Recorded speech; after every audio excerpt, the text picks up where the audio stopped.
I'm your host, Samuel B. Williams, for Equal Ground Headlines, Middle East Considerations and U.S. Shifts.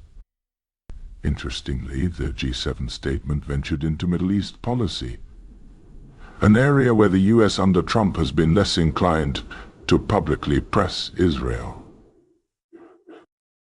In what appears to be an about-face, U.S. Secretary of State Marco Rubio signed onto language calling for a resumption of humanitarian aid into Gaza and a political horizon for Palestinians. This joint call, also noting concern over continued violence in the West Bank, had not been voiced by the Trump administration until now. To reach consensus, the wording was softened at U.S. request, notably omitting any mention of a two-state solution for Israel and Palestine. Still, the inclusion of aid to Gaza and political prospects for Palestinians is a notable shift.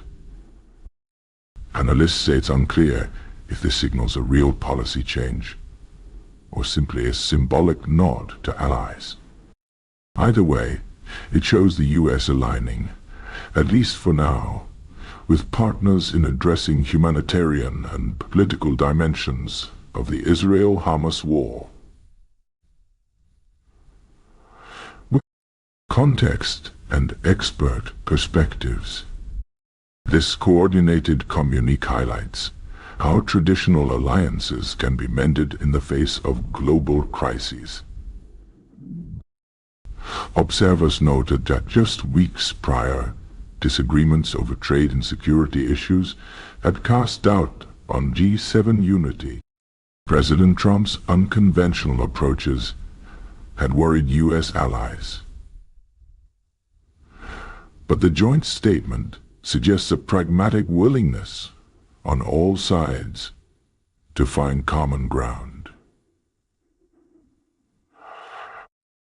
Experts say such unity could have played into the hands of both Russia and China if it failed, implying that any cracks in the Western alliance might be exploited by rival powers.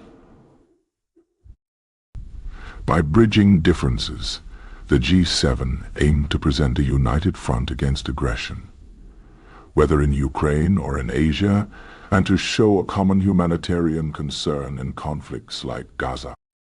This unity, however fragile, is an important signal to the world. Conclusion. In summary, the major democracies have struck a united tone on three critical fronts: upholding Ukraine's sovereignty, cautioning China over Taiwan, and easing Palestinian suffering while ensuring Israel's security. This moment of convergence could influence negotiations and deterrence in the months ahead. Will this united front hold as pressures mount? Stay tuned to Equal Ground Headlines for balanced analysis, and let us know in the comments what you think. Is global unity the key to resolving these crises?